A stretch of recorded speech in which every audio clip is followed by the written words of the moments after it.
Estimados estudiantes y gente con ganas de aprender, soy el doctor Jaime Padilla y esto es Anato Plus Clínica. En el día de hoy vamos a revisar un caso clínico relacionado con la histología del sistema linfático. Antes de empezar, es sumamente importante hacer hincapié que este caso es ficticio, creado única y exclusivamente con fines educativos. Comencemos. El caso clínico de hoy se trata sobre un paciente masculino de 16 años con antecedentes de quiste dermoide operado a los 5 años de edad. Acude a servicio de alta resolutividad de urgencia, conocido como SAR, por cuadro de 3 semanas caracterizado por sensación febril de predominio nocturno que cede parcialmente al uso de antipiréticos, en este caso comprimidos de ibuprofeno de 400 miligramos cada 8 horas. Cuando al paciente de 16 años pasa por el triage, se encuentran los siguientes signos vitales, destacando principalmente una presión arterial elevada, una leve taquicardia y además de esto una temperatura febril tomada en región axilar de 39,5 grados Celsius. En el examen físico realizado al paciente de 16 años, se encuentra un hallazgo de una masa redondeada de 5 centímetros de diámetro en región cervical, de carácter no dolorosa y además a la palpación de un aspecto gomoso. Tanto el paciente adolescente como los padres cuidadores no presentaron atención a la masa del cuello porque encontraron parecido al quiste dermoide que presentó cuando tenía 5 años de edad. Justamente los padres andaban con una foto del niño a esa edad donde presentaba el quiste dermoide operado. Si nos ubicamos en la zona del hallazgo destacado en el examen físico, apreciamos el borde del cuerpo y del ángulo derecho de la mandíbula, que determina el borde superior de la región cervical. También vale la pena conocer el resto de elementos anatómicos que delimitan y dividen la región cervical. De manera superficial, además, consideramos las clavículas y esternón en el borde inferior, como la posición de los músculos esternocleidomastoideo y trapecio. La zona ubicada entre el borde inferior del cuerpo y ángulo de la mandíbula, borde anterior del músculo esternocleidomastoideo y línea media corporal se conoce como triángulo anterior del cuello, mientras el borde anterior del músculo trapecio, el borde posterior del músculo esternocleidomastoideo y hacia inferior la clavícula forma el triángulo posterior del cuello. Además, si se retira parte de la fascia cervical profunda, podemos apreciar los músculos cervicales que dividen a los triángulos cervicales en otras regiones con denominación particular. Estos músculos son, nuevamente encontramos al trapecio, encontramos al músculo esternocleidomastoideo, pero además sumamos el músculo omoioideo, músculo infraioideo que se encuentra debajo del hueso hioides, que se origina desde el borde superior de la escápula y se inserta en el hueso recién mencionado. Pasa justamente por detrás del músculo esternocleidomastoideo. Como ustedes pueden apreciar, este músculo en su trayecto toma una orientación aguda y forma un ángulo que cambia su trayecto. Y además, contamos con el músculo bigástrico formado por 2 bandas o vientres musculares que abarcan la base del cráneo, hueso hioides y además la mandíbula. En consecuencia, la disposición de los diferentes músculos y elementos óseos nombrados llevarán a cabo la identificación de figuras con 3 bordes, ganándose la nominación de triángulos.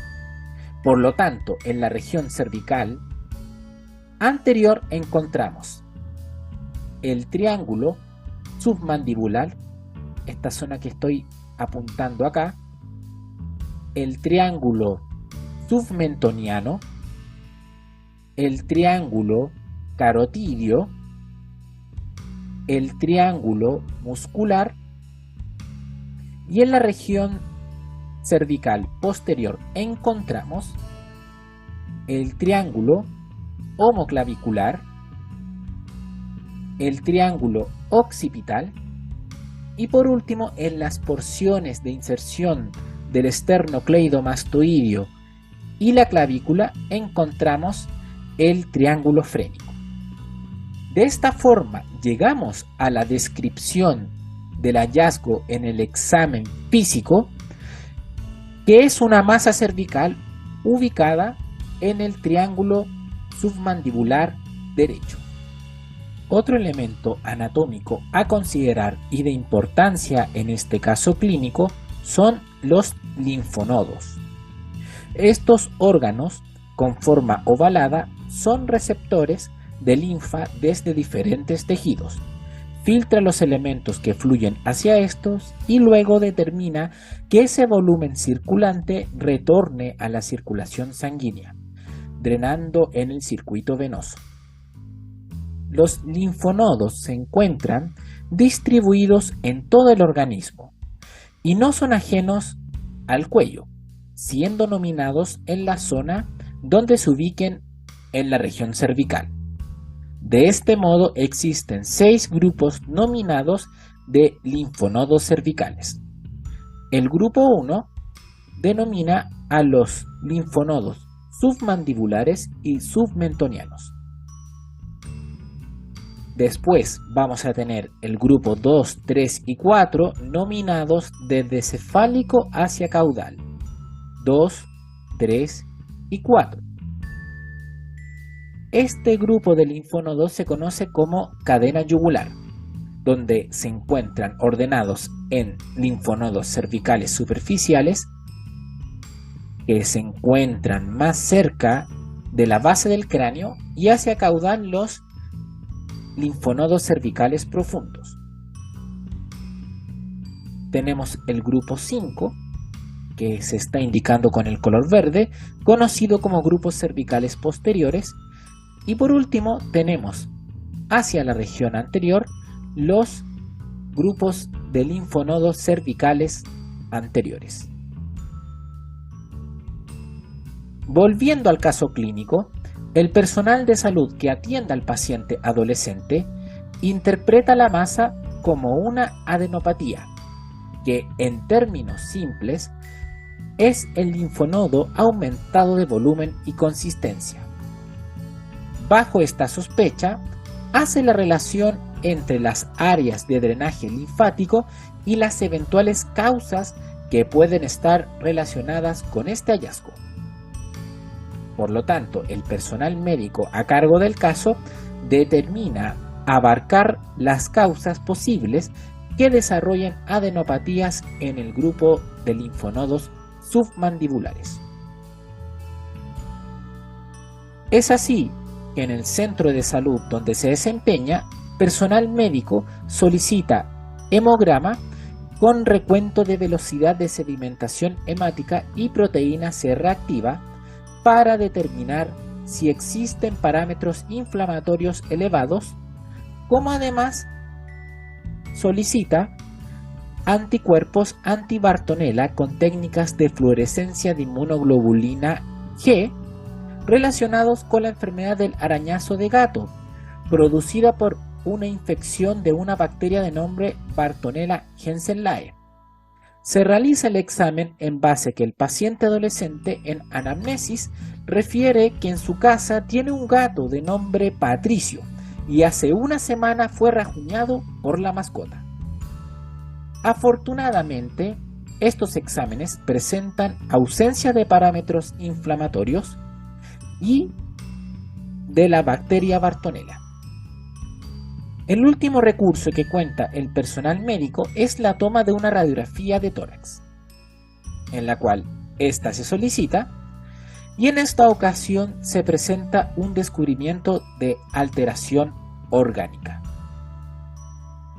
Antes de revisar, la radiografía tomada al paciente, debemos mencionar características básicas de una radiografía normal de tórax.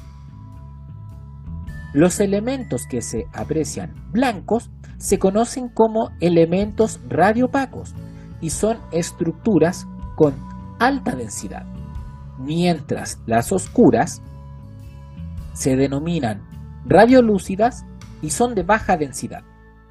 Si tomamos en cuenta entonces esta interpretación, las cavidades pulmonares, es decir, la zona alojada dentro de esta figura con bordes celestes, al contar con una mayor cantidad de aire, es que podemos apreciar zonas oscuras.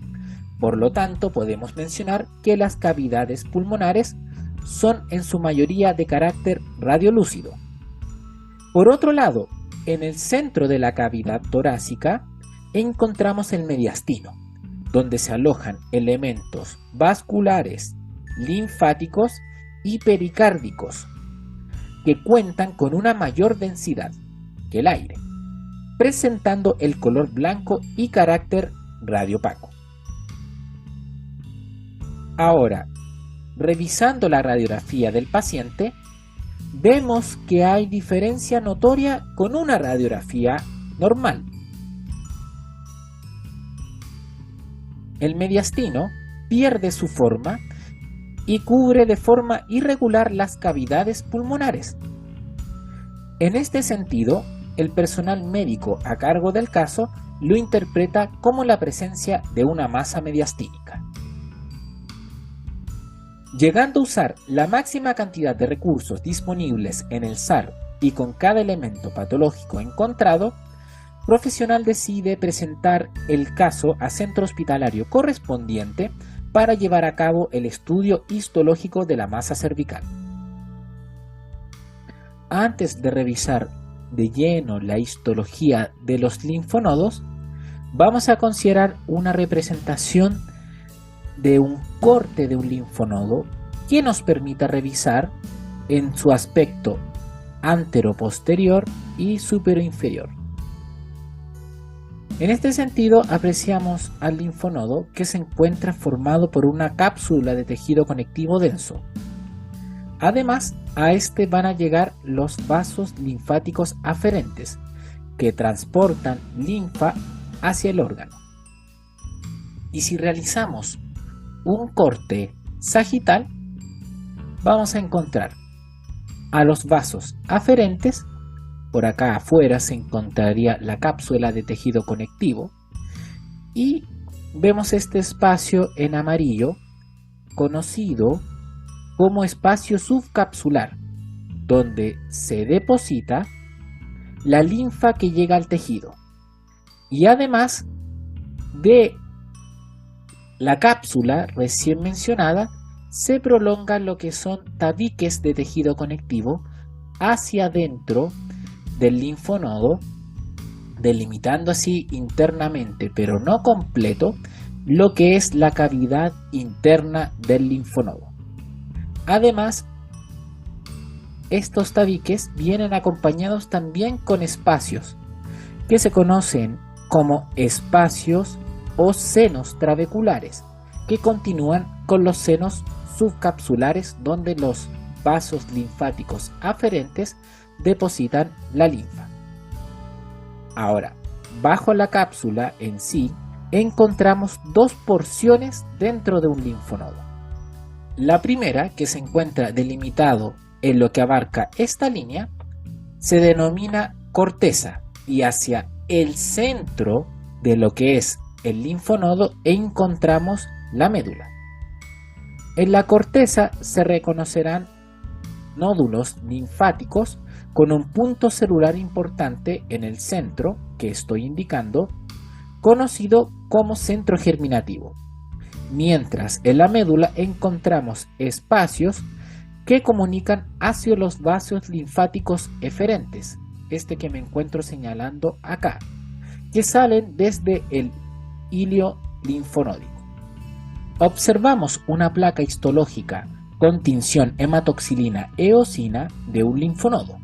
Inspeccionando la muestra encontramos la cápsula de tejido conectivo denso, el seno subcapsular y la corteza superficial y profunda, recordando que en la corteza superficial alojan los nódulos linfáticos con su centro germinativo y la corteza profunda encuentra una basofilia con mayor intensidad a diferencia de la superficial. En detalle, tenemos que fijarnos en el centro germinativo en la corteza superficial con una tinción más pálida, que es la zona donde se dividen las células linfáticas y se forman los linfocitos B, que tendrán contacto con los antígenos, elementos reconocidos como extraños del organismo, y se logran diferenciar en células plasmáticas con anticuerpos determinados. Y en la corteza profunda se presentan los linfocitos de tipo T como vénulas de endotelio alto, vasos donde pasan las células linfáticas hacia otras regiones corporales. Por último, en esta región, que abarca esta línea celeste, en el centro del linfonodo encontramos la médula.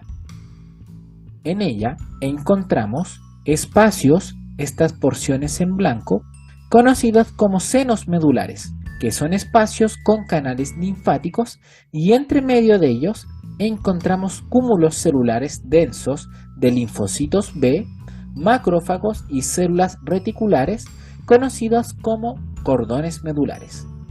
En los linfonodos encontramos algunas células con núcleo pálido y con citoplasma evaginado que sintetizan las fibras reticulares, elementos conjuntivos formados por colágeno tipo 3.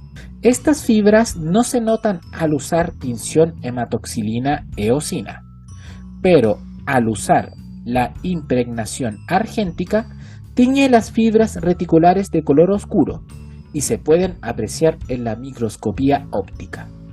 Y llegando al resultado de la masa cervical y su estudio biópsico del paciente adolescente, se muestra una cápsula engrosada y el borramiento nodular del ganglio linfático en la corteza superficial, centrándose principalmente en un borramiento nodular. Y además, si nos fijamos en las células que se encuentran en la corteza, vamos a encontrar células con una morfología diferente. En estas se cuentan con linfocitos grandes y que además pueden contener más de un núcleo. Esas células, las que se indican acá, se conocen como células de Rich-Steinberg y se presentan en la enfermedad conocida como linfoma de Hodgkin, patología neoplásica linfática que se caracteriza principalmente por presentar un aumento de volumen de los linfonodos afectados, con la presencia en este caso de los linfonodos con esta patología con las células de Rich-Steinberg.